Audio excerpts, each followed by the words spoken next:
आत्या, ए आत्या, अगं तिला उठव ना, तो रागवायला लागला ना.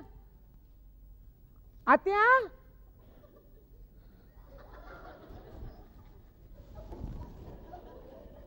आत्या,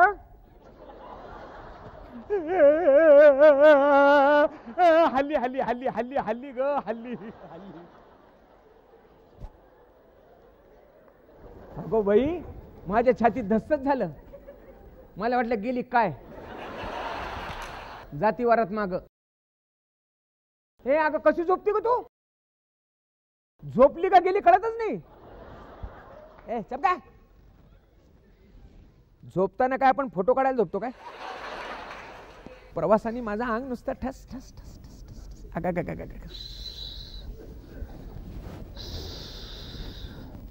इथंच हाडं एवढे मोकळे झालेत. अगा गा गा. पुढे जाईपर्यंत पोरं पिशव्यात घालून नेतात का काय कोणाला माहिती. असं आहे, आपण मोकळं चकळं पडलं, पोरांना लाज वाटणं स्वाभाविक बाई. त्यांचा काय दोष आहे? शिकलेल्या माणसाचं कोपऱ्यात तर मोकळं चाकळं वेगळं असतंय, आपलं मोकळं चाकळं वेगळं असतंय.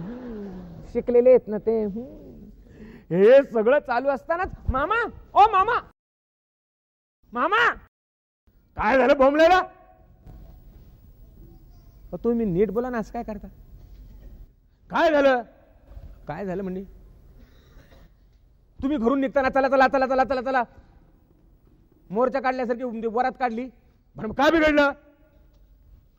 अहो, घाईघाईत आपल्या देवाचे वस्त्र घरी सगळे खुंटीलाच राहिले.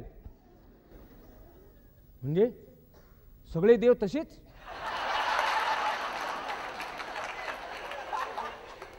लंटन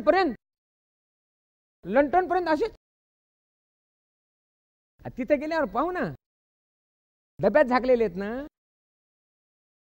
तिथे गेल्यावर पाहू नये एखाद्या दुकानामध्ये मिळाले रेडीमेड कपडे तर. काही बोलता मामा तुम्ही? त्यांच्या देवाचे कपडे आपल्या देवाला कसे येतील? Fitting fitting.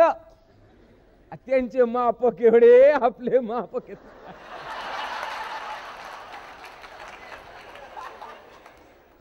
हा सगळा प्रकार चाललेला असताना इथे आल्यापासून काही बायकांना उद्योगच नव्हता. बसल्या बसल्या ट्रंकातलं सामान बाहेर काढ, आत घाल, बाहेर काढ, आत घाल.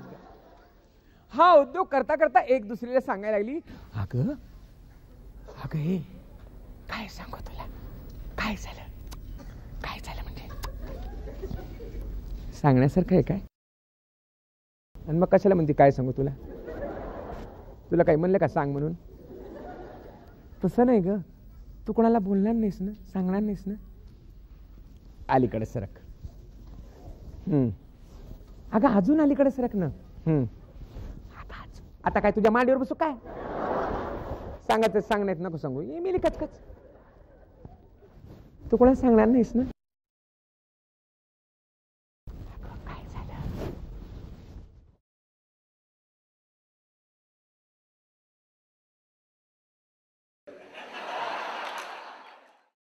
अगं काय झालं सांगशील तर खरं.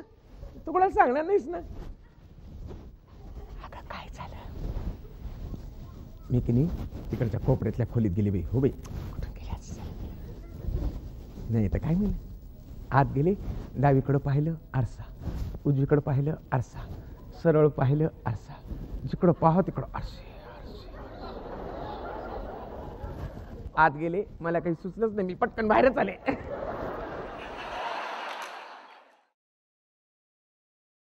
अगं तुझं तरी बरं आहे, मी तर नुसतं दरूच्या ढोकाला तो एक बाई डोळे वाटरून पाहायला लागली.